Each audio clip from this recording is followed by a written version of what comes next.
ಇವತ್ತು ನಾವು ಆ ತೋಟದಲ್ಲಿ ನಮ್ಮ ಬೀಜಗಳನ್ನು ಬಿತ್ತಿ ಪ್ರತಿಯೊಬ್ಬರ ಜೀವನ ಅದರ ಸ್ವಭಾವ ತಕ್ಕಂತೆ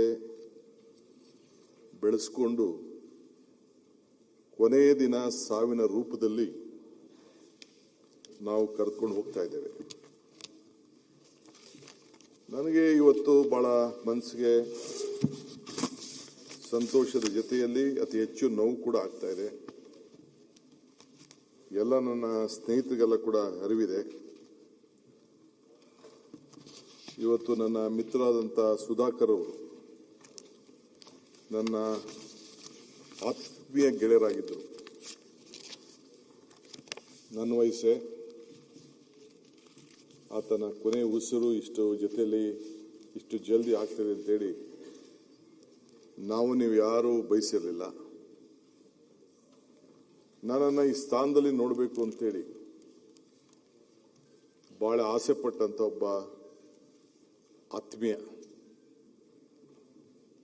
ನಾನೇನಾಗದೇ ಇರೋದು ಚಿಂತೆ ಇಲ್ಲ, ನಿನ್ನ ಸಂಪುಟದಲ್ಲಿ ನಾನು ಮಂತ್ರಿ ಆಗದೇ ಇರೋದು ಚಿಂತೆ ಇಲ್ಲ, ನಿನ್ನನ್ನು ಈ ಸ್ಥಾನದಲ್ಲಿ ನೋಡಬೇಕು ಅಂತೇಳಿ ಎಲ್ಲರ ನನ್ನ ಸ್ನೇಹಿತರ ಮಧ್ಯೆ ಮಾತಾಡ್ತಾ ಇದ್ದಿದ್ದು ಎಲ್ಲ ನನ್ನ ಆತ್ಮೀಯರೆಲ್ಲ ಕೂಡ ಅರಿವಿದೆ. ಪ್ರೀತಿಯನ್ನು ಕೂಡ ನಾವು ಒಪ್ಕೊಳ್ಳೇಬೇಕು, ಗೆಳೆತನವನ್ನು ಕೂಡ ನಾವು ಒಪ್ಕೊಳ್ಳೇಬೇಕು, ಸಾವನ್ನು ಕೂಡ ನಾವು ಸ್ವಾಗತಿಸಬೇಕು. ಇದು ನಮ್ಮ ಹಿರಿಯರು ಹೇಳ್ತಾರೆ. ಗೆಳೆಯ ಸುಧಾಕರ್ ಅವರ ವಿಚಾರದಲ್ಲಿ ನಾನು ಅವರ ಸಾವು, ಆ ಒಂದು ತಿಂಗಳ ಆತನ ಬದುಕಿನಲ್ಲಿ ಮಾಡಿದಂಥ ಹೋರಾಟ, ಇವೆಲ್ಲ ನೆನೆಸ್ಕೊಂಡ್ರೆ ನನ್ನ ಸ್ನೇಹಿತ ನಮ್ಮ ಸೋಮಶೇಖರ್ ಇಲ್ಲಿದ್ದಾರೆ, ಇದ್ದಾರೆ. ನವೆಂಬರ್ 14ನೇ ತಾರೀಕು ನಾವು ಸಹಕಾರ ಸಚಿವರಾಗಿದ್ದೆ. ಎಸ್.ಎಂ. ಕೃಷ್ಣರವರು ಈ ಕುರ್ಚಿಲಿ ಕೂತಿದ್ರು. ವಿಲಾಸರಾವ್ ದೇಶಮುಖ್ರವರು ಕರೆಸಿ ಒಂದು ಸಹಕಾರ ಸಪ್ತಾಹವನ್ನು ನಾವು ಮಾಡಿದೆವು. ಸಾಯಂಕಾಲ ರಾತ್ರಿ ಊಟ ಡಿನ್ನರು ಎಲ್ಲ ಯಾರು ಸಹಕಾರ ಕೊಟ್ಟರು ಅವ್ರಿಗೆಲ್ಲ ಕೊಟ್ಟರು.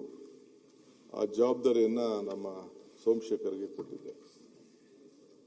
ಇದೇ ನಮ್ಮ ಅಟ್ರಿಯ ಹೋಟೆಲ್ನಲ್ಲಿ ಒಬ್ಬ ಮುದ್ದೂರ್ ಅಂತ ಒಬ್ಬ ನಮ್ಮ ಅಧಿಕಾರಿ, ಅಡಿಷನಲ್ ರಿಜಿಸ್ಟರ್ ಆಫ್ ಕೋಆಪರೇಟಿವ್ಸ್, ಆತ 11 ಗಂಟೆ ರಾತ್ರಿ ಊಟ ಆದಮೇಲೆ ನನ್ನ ಕುಂಡಿಸ್ಕೊಂಡು, ನಾನು ಅದು ಬೆಳಗ್ಗೆ ಕೆಲವು ವಿಚಾರಗಳನ್ನು ಮಾತಾಡಿದ್ದೆ ಅಸೆಂಬ್ಲಿಯಲ್ಲಿ, ಇದರಲ್ಲಿ ಮೀಟಿಂಗ್ನಲ್ಲಿ, ನನ್ನ ಕುಂಡಿಸ್ಕೊಂಡು ನಿಮ್ಗೇನೋ ಕೆಲವೊಂದು ವಿಚಾರವನ್ನು ನಾನು ಹೇಳಬೇಕಾಗಿದೆ ಅಂತೇಳಿ ಕುಂಡಿಸ್ಕೊಂಡು ಹೇಳ್ದ. ಏನು ಹೇಳಪ್ಪ ಅಂತ ಹೇಳಿದೆ. ಬಹಳ ಹಿರಿಯ ಆಫೀಸರ್. ಕ್ಷಣಂ ಚಿತ್ತಂ ಕ್ಷಣಂ ವಿತ್ತಂ ಕ್ಷಣಂ ಜೀವನ ಮೇವಚ್ಚ ಯಮಸ್ಯ ಕರ್ಣಾನಾಸ್ತಿ ತಸ್ಮಾತ್ ಜಾಗೃತ ಜಾಗೃತ ಜಾಗೃತ ಅಂತ. ಅಂದ್ರೆ ನಿನ್ನ ಪ್ರತಿಯೊಂದು ಕ್ಷಣ ಕೂಡ ಬಹಳ ಪವಿತ್ರವಾದ್ದು. ನೀನೇನಾದ್ರು ಸಾಧನೆ ಮಾಡಬೇಕು ಅಂದರೆ, ಏನಾದ್ರು ಒಳ್ಳೇದು ಮಾಡಬೇಕು ಆದರೆ ಯಾವ್ದಾದ್ರು ರೂಪದಲ್ಲಿ ನೀನು ಲೇಟ್ ಮಾಡಕ್ಕೆ ಹೋಗ್ಬೇಡ, ನೀನು ಯಾವುದಕ್ಕೂ ಕಾಯಕ್ಕೆ ಹೋಗ್ಬೇಡ, ನಿನ್ನ ತೀರ್ಮಾನ ಜಾಗೃತರಾಗಿರಲಿ ಅಂಥೇಳಿ ಆತ ಜಲ್ದಿ ತೀರ್ಮಾನ ತೆಗೆದುಕೊಳ್ಬೇಕು ಅಂತ ನನಗೆ ಆದಂಥ ಒಂದು ಹಿರಿಯದಂಥ ಒಂದು ಬುದ್ಧಿವಾದವನ್ನು ಹೇಳ್ದ. ಇನ್ನು ಅದರ ಅರ್ಥ ಹೇಳ್ಕೊಂಡೋದ್ರೆ ಇನ್ನೂ ಸ್ವಲ್ಪ ಲೇಟಾಗಿ ಆಗ್ತದೆ. ನಾನು ಜಸ್ಟ್ ಶಾರ್ಟಾಗಿ ಹೇಳ್ತಾ ಇದ್ದೀನಿ. ಹೇಳ್ಬಿಟ್ಟು ಮನೆಗೆ ಹೋದೆ. ಮನೆಗೆ ಹೋಗಿ ಬೆಳಗ್ಗೆ 6:15 ಗಂಟೆ ನನ್ನ ಜೊತೆ ಅವತ್ತಿಂದ ಕೂಡ ಸುಮಾರು ಒಂದು 35 ವರ್ಷದಿಂದ ವಿಶ್ವನಾಥ್ ರೆಡ್ಡಿ ಅವರು ಅಂತ ಒಬ್ಬರು ಇಲ್ಲಿದ್ದಾರೆ, ನನ್ನ ಸ್ಪೆಷಲ್ ಆಫೀಸರು, OST ಎಲ್ಲ ಇದ್ದಾರೆ, ಅಡ್ವೈಸರ್ ಎಲ್ಲ ಆಗಿದ್ದಾರೆ, ಆಗ PS ಆಗಿದ್ರು. ಅವ್ರು ನನಗೆ ಫೋನ್ ಮಾಡಿದ್ರು. ಫೋನ್ ಮಾಡಿಬಿಟ್ಟು, ಸರ್ ಮುದ್ನೂರ್ ಅವರು ಇಲ್ಲ, ಬೆಳಗ್ಗೆ 5:15 ಗಂಟೆಗೆ ಹಾರ್ಟ್ ಅಟ್ಯಾಕ್ ಆಗಿದೆ ಅಂತ. ನಾನು ಯಾಕೆ ಈ ಮಾತು ಹೇಳ್ತಾ ಇದ್ದೀನಿ ಅಂತಂದರೆ, ನಾವ್ಯಾರೂ ಪರ್ಮನೆಂಟ್ ಇಲ್ಲ, ಯಾರು ಪರ್ಮನೆಂಟ್ ಇಲ್ಲ. ಸೊ ಇವತ್ತು ನಮ್ಮ ಗೆಳೆಯ ಸುಧಾಕರ್ ಅವರು ಕೂಡ ನನಗೆ ಅಪಾರವಾದಂಥ, ನಾನು ಇಷ್ಟು ಜಲ್ದಿ ಆತನ ಅಭ್ಯಾಸ ಕೂಡ ನನಗೆ ಅಷ್ಟು ಬಹಳ ಆತ್ಮೀಯನಾಗಿದ್ದು ಕೂಡ ಅರಿವಿರಲಿಲ್ಲ ನನಗೆ. ಬರೀ ಕಾಲ್ ಆಪರೇಷನ್ ಮಾಡಿಸ್ಕೊಂಡು ಹೋಗ್ತೀನಿ ಅಂತೇಳಿ ನಮ್ಮ ಕೆಲವು ಸ್ನೇಹಿತರು ಡಾಕ್ಟರ್ಗಳು ಒಂದಿಬ್ರು ಮೂರು ಜನ ಸೇರಿ ಹೋಗಿ ಸೇರ್ಕೊಂಡಿದ್ದಷ್ಟೇ. ನೋಡಿದ್ರೆ 3ನೇ ದಿನ 4ನೇ ದಿನ ಅಥವಾ ಸಿಗರೇಟ್ ಸೇರ್ತಾನೆ ಅನ್ನೋದು ಕೂಡ ನನಗೆ ಗೊತ್ತಿಲ್ಲ. ಸಿಗರೇಟ್ ಸೇರೋ ಅಭ್ಯಾಸ ಕೂಡ ಐತಂತೆ. ಸಾಯಂಕಾಲ ಸೇರ್ತಿದ್ದವು ಕೆಲವು ಸಂದರ್ಭದಲ್ಲಿ. ಆಗ ಬೇಕಾದಷ್ಟು ಚರ್ಚೆಗಳು ವಿಚಾರಗಳೆಲ್ಲ ನಡೀತಾ ಇತ್ತು. ಬಹಳ ಪ್ರಯತ್ನ ಮಾಡ್ದು ಆತನ ಉಳಿಸ್ಕೊಳ್ಬೇಕು ಅಂತೇಳಿ, ಬೇಕಾದಷ್ಟು ಹತ್ರ ಚರ್ಚೆ ಮಾಡ್ದು. ಸೊ ಕೊನೆಗೆ ಆತ ಕೊನೆ ಉಸಿರು ಹಿಡಿಬೇಕಾಯ್ತು.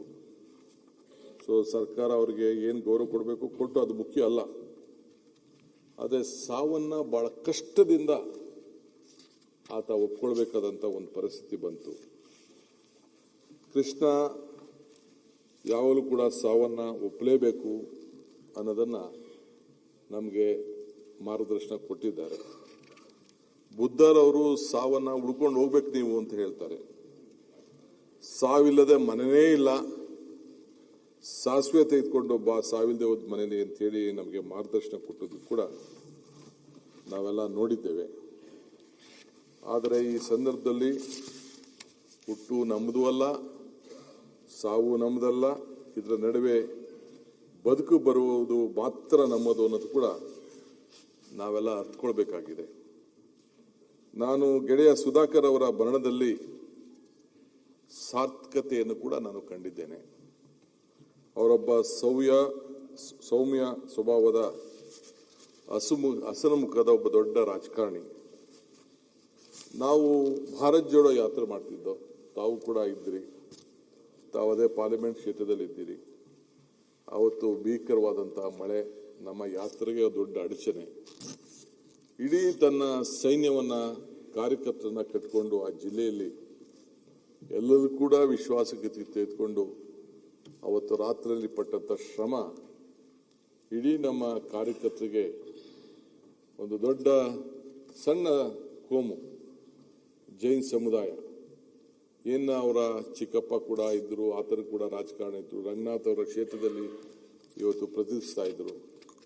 ಅಂತ ರಾಜಕಾರಣಿ ಬಹುಶಃ ಎಲ್ಲರೂ ಕೂಡ ಒಟ್ಟಿಗೆ ತೆಗೆದುಕೊಂಡೋಗಿ ರಾಜಕಾರಣವನ್ನು ಮಾಡಿದ್ದು ನಾವೆಲ್ಲ ನೋಡಿದ್ದೇವೆ. ಇವತ್ತು ಬಹಳ ದೊಡ್ಡ ಜವಾಬ್ದಾರಿಯನ್ನು ಹೊತ್ತು ಆ ಕಷ್ಟ ಕಾಲದಲ್ಲಿ ಇಡೀ ರಾತ್ರಿ ಅವನು ಪಟ್ಟಂತ ಶ್ರಮ ಅದನ್ನು ನೆನೆಸ್ಕೊಂಡು ರಾಹುಲ್ ಗಾಂಧಿ ಅವರು ನನಗೆ ಫೋನ್ ಮಾಡಿ, ಇಲ್ಲ ನಾನು ಆ ಕುಟುಂಬದ ಜೊತೆ ಮಾತಾಡಬೇಕು ಅಂತೇಳಿ ನನ್ನ ಫೋನಿಂದನೇ ಅವ್ರಿಗೆ ಕುಟುಂಬದವ್ರಿಗೆ ಮಾತಾಡಿ ಅವತ್ತು ಸಾಂತ್ವನ ಕೂಡ ಹೇಳಿದ್ರು. ಸೊ ಅವರ ಮೂರ್ತಿ ಚಿಕ್ಕದಾದ್ರೂ ಕೂಡ ಕೀರ್ತಿ ಬಹಳ ದೊಡ್ಡದು ಅನ್ನೋದನ್ನ ಆ ಕ್ಷೇತ್ರದ ಅಪಾರ ಜನ, ಆ ಜಿಲ್ಲೆಯವರೆಲ್ಲ ಕೂಡ ಇವತ್ತು ಸ್ಮರಿಸ್ಕೊಳ್ತಾರೆ. ಏನೇ ಅವ್ರಿಗೆ 2 ಪೋರ್ಟ್ಫೋಲಿಯೋ ಕೊಟ್ಟಿದ್ದು, ಪ್ಲಾನಿಂಗ್ ಸ್ಟ್ಯಾಟಿಸ್ಟಿಕ್ಸ್ ಮತ್ತು ಮುಜರಾಯಿ. ಆಮೇಲೆ ನಾನೇ ರಾಮಲಿಂಗಾರೆಡ್ಡಿ ಅವ್ರಿಗೆ ಹೋಗಿ ರಿಕ್ವೆಸ್ಟ್ ಮಾಡಿಕೊಂಡೆ, ಅವ್ರದ್ದೇನೋ ಸ್ವಲ್ಪ ಮುನ್ಸಿತ್ತು. ಆಗ ನಾನು ಹೋಗಿದ ತಕ್ಷಣ ಆ ಮುಜರಾಯಿ ತೆಗೆದ್ಬಿಟ್ಟು ರಾಮಲಿಂಗಾರೆಡ್ಡಿ ಅವ್ರಿಗೆ ಕೊಟ್ಟೆ. ಒಂದು ಮಾತು ಕೂಡ ಆಡಲಿಲ್ಲ. ನಿನಗೋಸ್ಕರ ನಾನು ಪೋರ್ಟ್ಫೋಲಿಯೋನೇ ಇಲ್ಲದೆ ನನ್ನ ಕೆಲಸವನ್ನು ಮಾಡಲಿಕ್ಕೆ ನಾನು ಬದ್ಧನಾಗಿದ್ದೇನೆ ಅನ್ನೋ ಒಂದು ಶಿಸ್ತು ನನ್ನ ಮಿತ್ರ, ಆತ್ಮೀಯ ಮಿತ್ರ ಸುಧಾಕರ್ ಅವರಲ್ಲಿತ್ತು. ಅವರು ನೀರಾವರಿ ಅಭಿವೃದ್ಧಿಗೋಸ್ಕರ ಒಂದು ದೊಡ್ಡ ಕನಸನ್ನ ಕಂಡಿದ್ದರು. ಹುಟ್ಟಿದ ಮೇಲೆ ಸಾವು ಖಚಿತ. ನಾನು ಆಗಾಗ ಹೇಳ್ತಾ ಇರ್ತೀನಿ, ಮನುಷ್ಯನ ಹುಟ್ಟು ಆಕಸ್ಮಿಕವಾದ್ದು, ಸಾವು ಅನಿವಾರ್ಯ, ಜನನ ಉಚಿತ, ಮರಣ ಖಚಿತ ಅಂತ ಅನೇಕ ಸಂದರ್ಭದಲ್ಲಿ ಇಲ್ಲಿ ನಾನು ಮಾತಾಡಿದ್ದೇನೆ. ಸೊ ಇವತ್ತು ಹುಟ್ಟಿದ ಮೇಲೆ ಸಾವು ಖಚಿತ, ಶೋಕ ಮಾಡಬೇಕಾದ್ದು ಕರ್ತವ್ಯ, ಅದೇನು ಪ್ರಯೋಜನ ಇಲ್ಲ. ಆದರೆ ಅವರ ಪ್ರಮುಖವಾದಂಥ ಕನಸುಗಳು, ಯೋಜನೆಗಳು ಆ ಜಿಲ್ಲೆಗೆ, ನೀರಾವರಿಗೆ ತಮ್ಮ ಜೊತೆಯಲ್ಲಿ ಕೈ ಜೋಡಿಸಿ ನೀರಾವರಿಗೆ